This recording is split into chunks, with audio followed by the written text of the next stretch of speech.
Fala galera, muito boa noite a todos, sejam todos bem-vindos aí. Victor Caso aqui, consultor do método Venda na Hora Certa. Hoje à noite nós vamos falar sobre o próximo boom nos preços de soja. E mais importante que isso, né? Como estar preparado para esse novo movimento, esse novo ciclo de alta que está pela frente.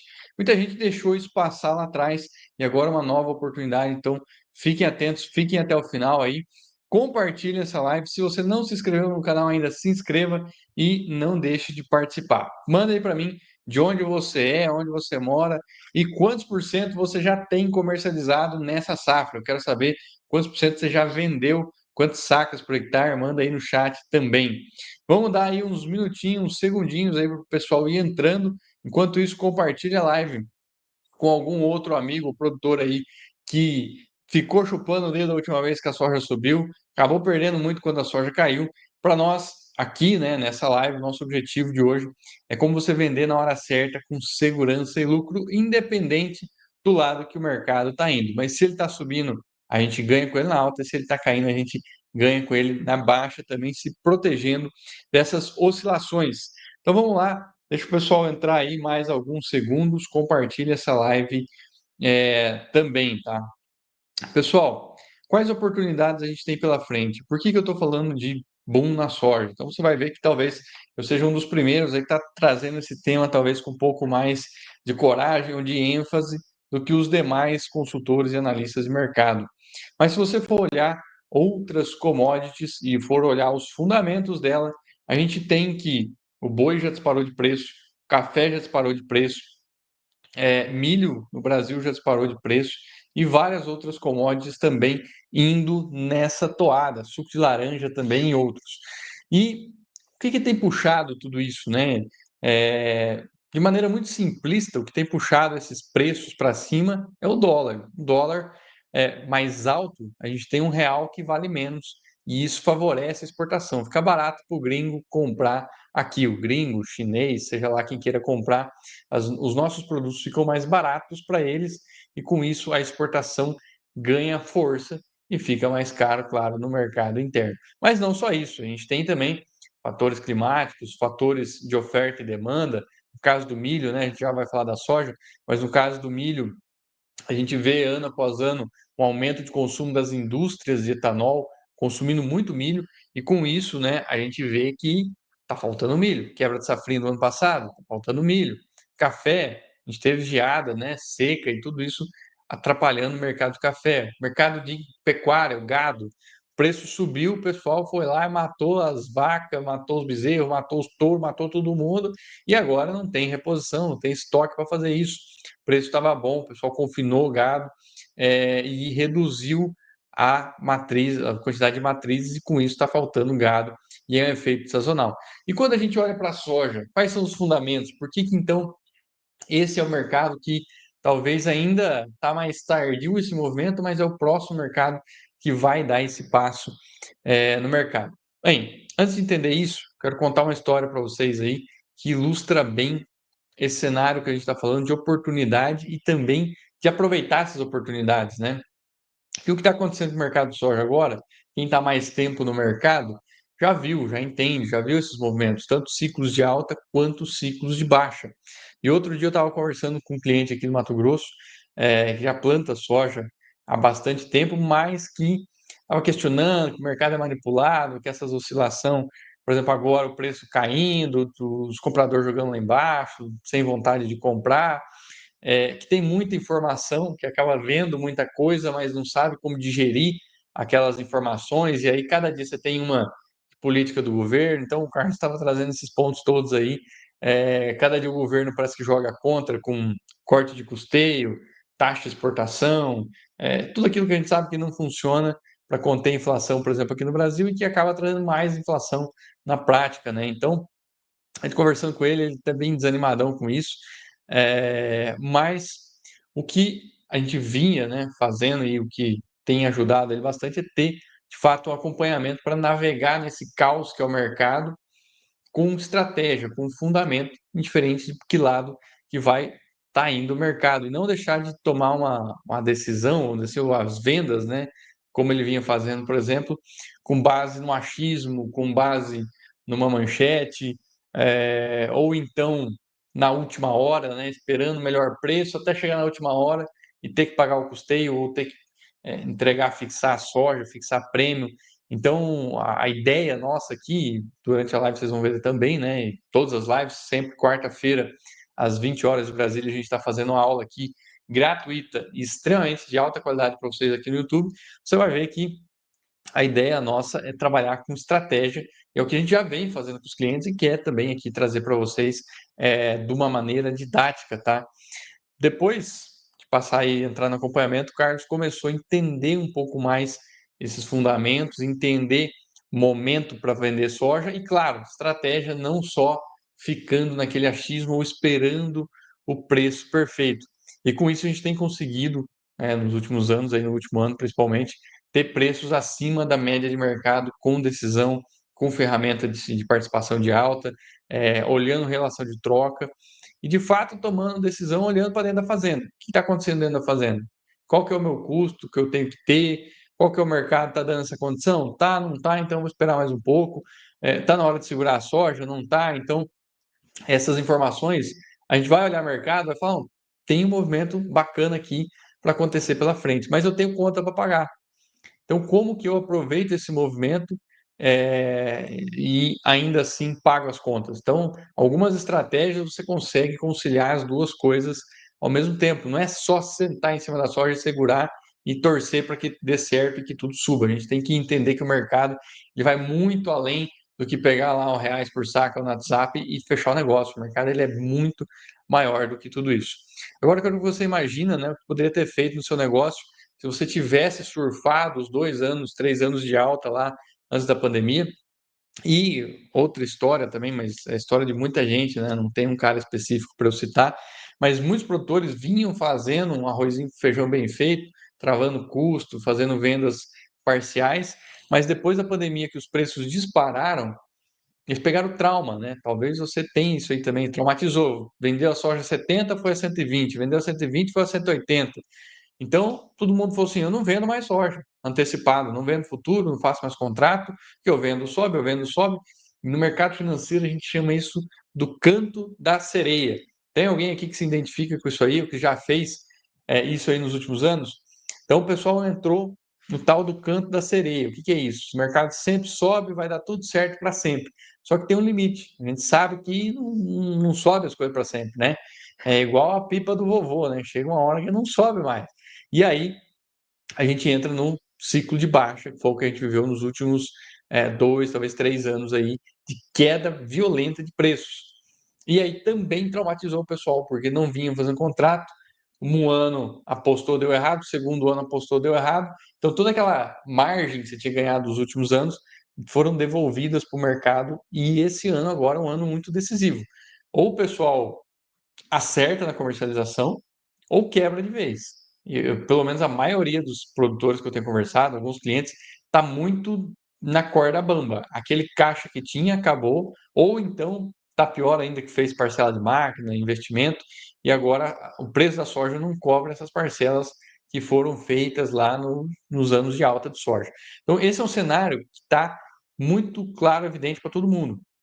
Agora, o que a gente tem para frente? Como que a gente pode aproveitar esse movimento de alta e por que é que eu acredito que isso deve acontecer? Então vamos lá para o conteúdo e entender o que está por trás desse novo movimento, esse novo ciclo que deve estar começando agora já no Brasil.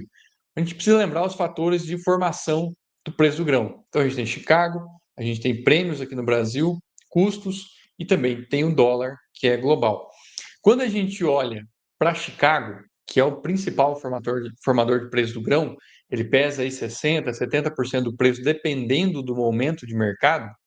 A gente tinha uma expectativa de redução de área de soja lá nos Estados Unidos e isso se confirmou nas intenções de plantio aqui do Fórum Outlook. O que é isso aí? O que é Fórum? Tal? Então, o SDA, que é o Departamento de Agricultura dos Estados Unidos, ele reporta, geralmente em fevereiro, as intenções de plantio do produtor americano. Eles vão ligando para o produtor, faz uma pesquisa, vão acompanhando a correlação lá soja-milho na Bolsa de Chicago, que indica também o momento a rentabilidade do produtor rural. Então, quando a gente tem lá abaixo de 2,2, planta milho. Acima de 2,5, a área maior de soja. Entre 2,2 e 2,5 é neutro, e aí questões agronômicas entram no jogo. No ano que se passou, a gente viu esse incentivo muito maior para as áreas de milho, e isso realmente aconteceu. Aumento de milho, aumento de trigo, redução na área de soja. Só que aí tem um probleminha, a gente tem que analisar, entender a tabelinha do USDA lá que ele publica. Ele sempre parte do melhor cenário. Então, eles projetam aí uma área de plantio de soja de 34 milhões de toneladas, ou seja, 34 milhões de hectares, né? 1,3 milhões de hectares a menos do que foi o ano passado. Aí, beleza, tudo bem, vão reduzir a área, não tem problema. Agora, o problema que eu vejo aqui é a produtividade. Estão colocando aí na casa 59,1 sacas de produtividade por hectare média. Isso não vai acontecer, porque isso não aconteceu em 2022, não aconteceu em 2023, não aconteceu em 2024. E, diga-se de passagem, 2024 foi o ano com o clima praticamente perfeito, uma das melhores produtividades aqui, com 57,1 sacas por hectare. Agora, se a gente sabe que 59 é o máximo, a gente espera que vai colher menos.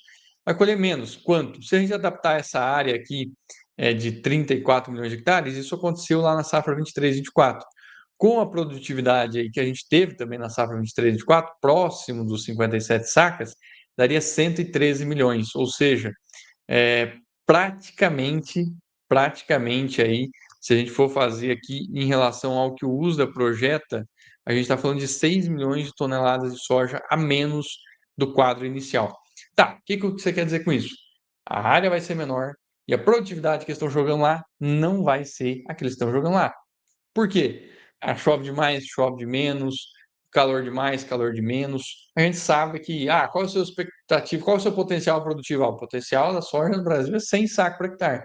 Quanto o produtor colhe? 75, 80. Então, essa é a realidade.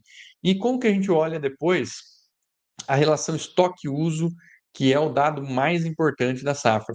A gente está indo de novo para as menores relações estoque-uso dos últimos anos. Com essa safra cheia de 119 milhões que o USDA projeta, isso daria uma relação estoque-uso de 7,2%. Por que isso é importante? Sempre que está abaixo de 10%, o mercado de Chicago acelera, galopa. Se a gente está falando que a produção vai ser menor do que o 119, vai ser provavelmente 113 milhões de toneladas, a relação estoque-uso deve cair aí para casa dos 6%. A menor que a gente já teve foi 5%. Quando o mercado bateu 5%, Chicago bateu seus 17, 18 dólares lá em Chicago. 18 dólares foi o máximo que bateu até hoje. Então a gente está caminhando muito mais para uma tendência de pressão de alta nas cotações em Chicago, por função de estoque uso e outros, do que de fato pelo produtividade que a gente tem aqui. Então a gente tem uma relação, não adianta olhar só a produção, a gente tem que olhar o que consome, o que exporta e assim por diante. Então a gente está partindo para uma relação estoque-uso que deve despencar. O Fórum também publicou um preço médio para o ano de 10 dólares por bushel. Porém, um estoque-uso tão apertado, um preço médio razoável seria algo aí entre 12 e 14 dólares por bushel, falando de um preço médio de um ano, né? Alguns contratos podem valer mais, outros podem valer menos. Então, o cenário é esse. Quando a gente olha para as cotações de Chicago, elas estão no limite e elas têm um bom suporte para evitar novas quedas. O que pode mudar esse jogo, né? O que mudaria isso? A gente precisa pensar do lado da porteira para dentro e da porteira para fora. Os fundamentos de mercado são esses. Em anos onde a gente tem um plantio de milho mais rápido, o degelo nos Estados Unidos acontece mais rápido, a gente vê que a área de soja aumenta, porque o produtor americano consegue, perdão, anos que tem o degelo mais rápido, a área de milho aumenta, porque o produtor americano tem preferência por plantar milho, milho entrega a maior rentabilidade e ele vai plantar milho. Anos onde a janela fica mais curta, demora para descongelar, chove demais no plantio, o produtor americano acaba optando por plantar um pouquinho mais de soja, porque o milho começa a ficar fora da janela. E nesses casos, a área de soja pode ser um pouco maior.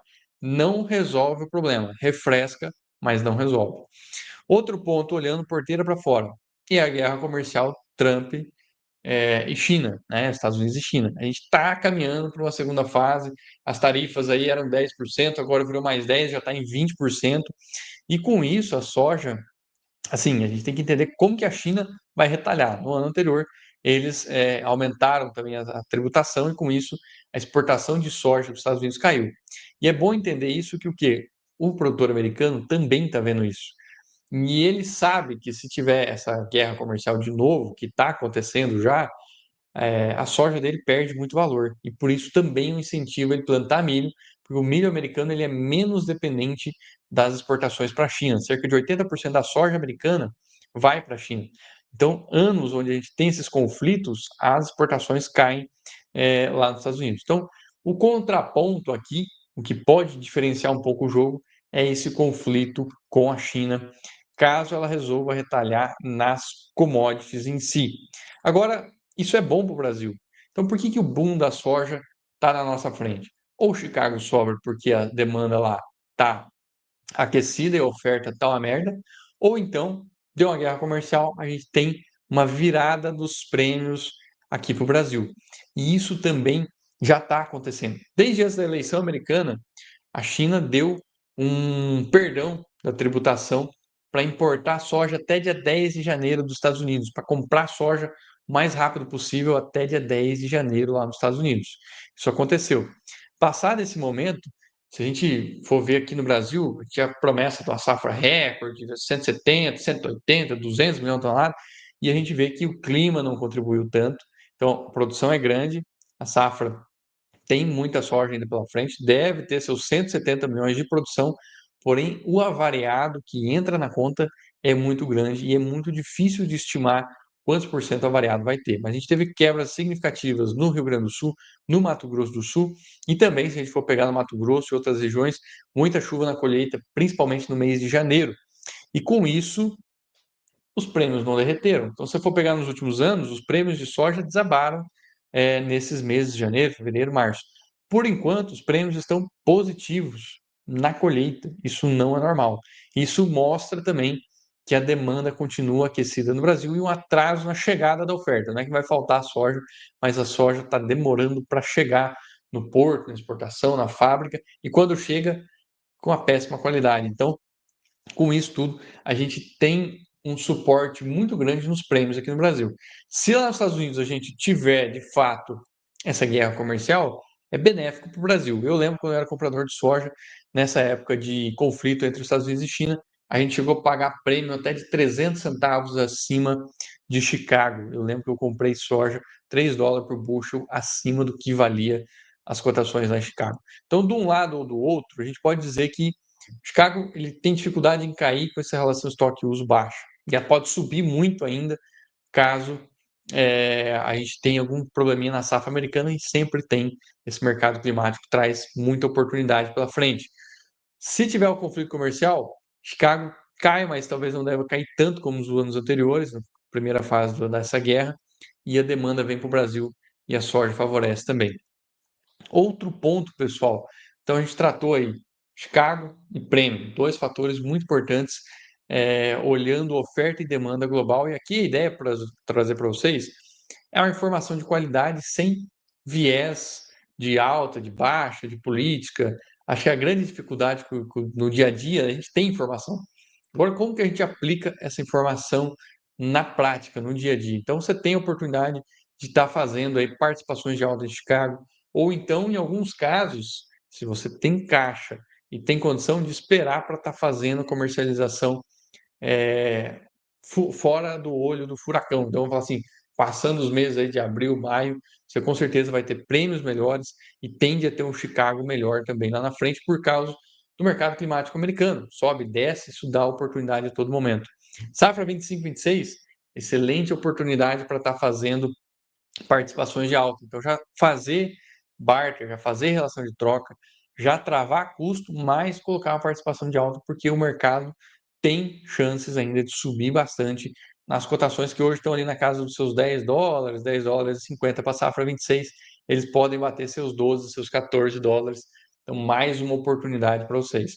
Quem tem soja, está com as contas pagas e consegue esperar um pouco mais, também você tem uma oportunidade de um aumento, uma melhora nos bases aí para o segundo semestre. Agora tem a cereja do bolo que só vai acontecer no Brasil esse movimento. Outros lugares isso não deve acontecer. A disputa eleitoral 26 já começou. Aqui no Brasil, o governo já tem feito seus movimentos aí, movido os tentáculos para tentar se reeleger. Só que o que é o grande problema do atual governo? Ele é uma mula dentro de uma loja de cristal, de taça, de copo, de vidro. E quanto mais essa mula se mexe, mais ela quebra as coisas e destrói essa loja.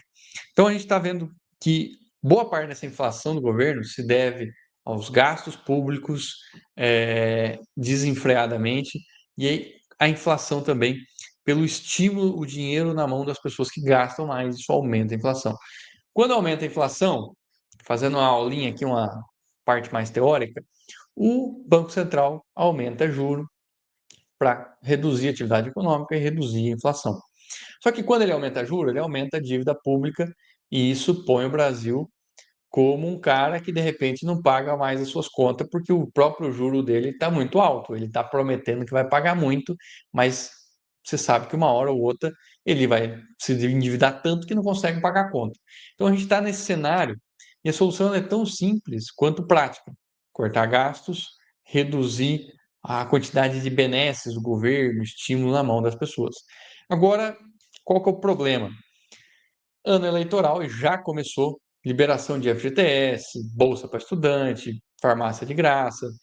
São todas ações que, no cunho prático, é difícil você criticar o governo, falar não faz, enfim, por diante. Porque são coisas que não tem muito como você ser contra. Você pagar bolsa para estudante, você pagar remédio de graça para quem precisa. Então, são coisas que você põe na balança. Liberação do FGTS, e logo, logo vai vir mais aumento de Bolsa Família, aumento de Bolsa não sei o que lá, cheque para todo mundo. Então, o governo já começou a gastar mais, já começou a soltar dinheiro na mão do povo, principalmente para recuperar a credibilidade. Quando você ganha dinheiro, você gasta, você traz mais inflação, e aquele ciclo que eu expliquei continua, aumenta juros e assim por diante. E a inflação sobe, e chega um ponto que não adianta mais aumentar o juro. E nós estamos muito próximo desse ponto. O ponto que o investidor estrangeiro, ele olha e fala assim, não, o Brasil vai dar o calote, ele não vai aguentar pagar. Começa a recuperar dinheiro, tirar de dólares do Brasil, e com isso a gente vê o câmbio subindo mais. O câmbio subindo mais traz mais inflação. Eu dei vários rodeios aqui para falar para vocês que o quê? Anos eleitorais, o governo gasta mais, o juro, se o Banco Central for político e quiser cortar o juro, isso vai assustar ainda mais o mercado financeiro, vai fazer o dólar subir ainda mais. Então, por um lado ou por outro, como dizia o comercial que eu conhecia, né? Goela abaixo ou cu acima, o dólar vai subir de qualquer jeito, não tem o que fazer. Ou o governo gastando mais, gastando menos, ou o Banco Central cortando juros ou não, a gente vai ter um aumento de dólar. A única alternativa para o câmbio não subir, o governo tomar juízo no ano eleitoral e cortar gastos, parar de distribuir dinheiro, parar, cortar a obra pública, cortar investimento, e isso nunca aconteceu. Nenhuma democracia, nem Brasil, nem Estados Unidos, nem direita nem esquerda, todo mundo faz a mesma coisa. Quando chega na hora H, abre os bolsos e solta dinheiro na praça. Então, a gente vai ter isso, e isso vai fazer o câmbio voltar a subir. E aí é o terceiro grande fator de formação do preço do grão, que é o dólar trazendo oportunidades para você fazer uma comercialização com grão em reais mais caro. Só que presta atenção, tem gente que se anima com isso e esquece que tem que pagar a conta. Então, a grande diferença aqui é que quando o dólar sobe, o insumo também vai subir em reais. Por isso, olhar os custos sempre em relação de troca. Agora, uma oportunidade que a gente trouxe para os clientes e até para os amigos também, eu lembro, eu não sei se o Hélio está na live ou não, mas a gente já conversou várias vezes sobre fazer vendas em dólar, deixar o contrato dolarizado e aí, com a própria compradora, trade, cooperativa, no momento de volatilidade do câmbio, você fixar o câmbio. Então, por exemplo, através dos custos para a safra 26, tem a oportunidade de vender soja a 18 dólares, ou então aí, vamos colocar aqui R$ 108, que é o pessoal me paga aqui no Mato Grosso. eu optaria por fazer uma venda em dólar de 18 dólares para um lote médio, para uma venda esporádica, nada descruzar a moeda, pelo amor de Deus, mas para mim ter essa opção de, assim que o câmbio subir, e até 26 ele deve subir, a gente tem um ano pela frente, você vai ter excelentes oportunidades de estar travando o câmbio daqui até lá e pegando um câmbio mais alto do que você tem hoje, além da própria curva de câmbio, que também é muito favorável aí no Brasil.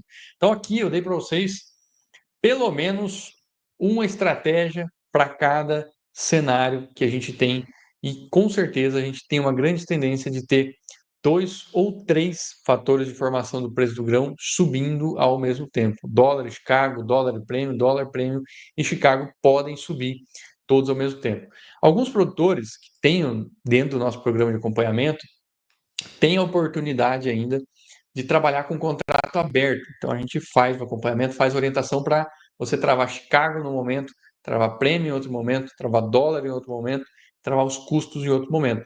E você fazer o seu preço do grão e não pegar o preço fechado em reais por saca. Por quê? E quando você pega reais por saca, é uma média. Então, o comprador está lá, põe a margem no câmbio, a proteção, põe uma margem no prêmio, Chicago é a tela, beleza, põe a proteção nos custos. Quando você trava os componentes separadamente, você tem a oportunidade de pegar o Chicago de tela, buscar o melhor basis e buscar um câmbio de tela, tendo preços aí bem acima do que o mercado realmente tem, que sempre vai ser uma média, tá, pessoal? Então, esse é um ponto muito importante. Acho que eu entreguei muita informação, muito conteúdo aqui para vocês hoje. Quem não curtiu ainda, curte. Manda essas perguntas aqui nos comentários. Nós vamos deixar abaixo aqui do vídeo também o link para você marcar uma sessão de diagnóstico individual da sua comercialização. Então, se você quer saber o que dá para melhorar, o que não dá para melhorar dentro da sua comercialização, aqui embaixo do link do vídeo a gente tem agende o seu diagnóstico, aí é só clicar, marcar lá no calendário uma sessão individual e gratuita comigo ou alguém da equipe aqui da nossa empresa vai estar analisando a sua comercialização no detalhe e trazendo pontos que você pode melhorar e deve melhorar dentro da sua comercialização. Então, esses são os pontos principais que devem favorecer. Talvez você esteja se perguntando, mas e essa oferta de soja no Brasil? E esse estoque alto, essa colheita alta? A gente virou praticamente um estoque de passagem zerado, poderia dizer, próximo de zero. Tanto é que os prêmios lá em outubro, novembro, estavam valendo 150 centavos de dólar por bushel. A gente chegou a ver em várias praças a soja batendo 140 reais por saca, como por exemplo aqui no Mato Grosso, que é extremamente distante do porto. E nós tínhamos também o inverso de mercado, né? Então 140 em outubro e 110 para o março agora. Isso mostrou que a gente virou com estoque baixíssimo. Essa super safra que a gente tem agora, ela não assim, ela seria muito boa para recompor esses estoques, mas o grande desafio que a gente tem é a qualidade do grão que está sendo colhido, atrelado à quebra do Rio Grande do Sul, quebra do Mato Grosso do Sul e redução em algumas outras áreas, mais o avariado. Então, a gente pode falar que o Brasil vai colher seus 170 milhões de toneladas, mas o que efetivamente vai ter de soja daqui 2 meses, considerando o avariado que entrou no armazém hoje? Porque hoje ele entra picado, ardido, depois ele vira, de fato, um grão mofado, o desconto aumenta muito mais. Então, a gente tem que lembrar sempre de levar em consideração o limpo e seco, vamos falar assim, e não só aquilo que bate na tela lá do monitor da colhedora. Então, isso é muito importante, pessoal, principalmente quando a gente fala de consultoria, de análise, né? A gente está no dia a dia, a gente presta serviço também, e às vezes o pessoal se prende muito na tabelinha do USDA ou muito em dados da Conab, por exemplo, que são as instituições mais confiáveis, mas eles não contabilizam de fato o prático. Falta o pezinho na roça, vamos falar assim, falta o pé no campo para entender na prática qual é o movimento que o mercado acaba fazendo. Então, isso traz oportunidade de bases melhores aí para o segundo semestre, prêmios melhores, haja visto que eles não caíram nem mesmo na colheita que nós estamos passando agora, indo para os principais meses aí pela frente. Na próxima quarta-feira, então venham aí para a nossa próxima aula, quarta-feira também, às 20 horas de Brasília. A gente sempre tem lives aqui ao vivo, tá? E nós vamos falar justamente sobre os prêmios de soja no Brasil. Nós vamos estar no mês de março. Abril geralmente é o pior preço que a gente sempre tem. Historicamente, acaba sendo os piores preços, mas nós não estamos tendo isso esse ano. Então, na próxima live, na próxima live, às 20 horas de Brasília, nós vamos analisar aí no detalhe o que é que está acontecendo com os prêmios, oportunidades, estratégias dos prêmios de soja, quanto de soja o Brasil exportou no ano passado, quanto deve exportar esse ano, consumo da China e como que isso tudo influencia para você que é produtor rural saber tomar boas decisões de comercialização para você vender na hora certa com segurança e lucro, tá? Então, deixa o like aqui, se inscreve, agenda o seu diagnóstico aqui abaixo e vamos aí focar em como a gente pode, né, ter rentabilidade além de produtividade, independente de governo, independente de mercado, mas com estratégia e com foco. Olhar para dentro da fazenda, como é que estão as contas, como é que está o fluxo de caixa, como é que está a armazenagem, o que dá para fazer, e aí usar o mercado ao nosso favor, com estratégia de ferramenta, de rede, de bolsa, e para quem precisa de mais ajuda, nós estamos aí disponíveis para pegar na mão e fazer junto. Acho que esse é o nosso objetivo aqui da nossa empresa do Venda na Hora Certa. Um abraço, até a próxima live, às 20 horas de Brasília, na quarta-feira que vem, aqui no YouTube, ao vivo, pessoal. Mandem suas perguntas também aqui. O que eu não consegui responder hoje, nós vamos responder depois nos comentários aqui na live. Então, faça a sua pergunta também e agende o seu diagnóstico ainda hoje, porque a agenda nossa é limitada e a safra está rodando. Então, você tem que tomar uma boa decisão comercial imediatamente, pessoal. Então, um abraço, até quarta que vem, às 20 horas de Brasília, aqui no YouTube.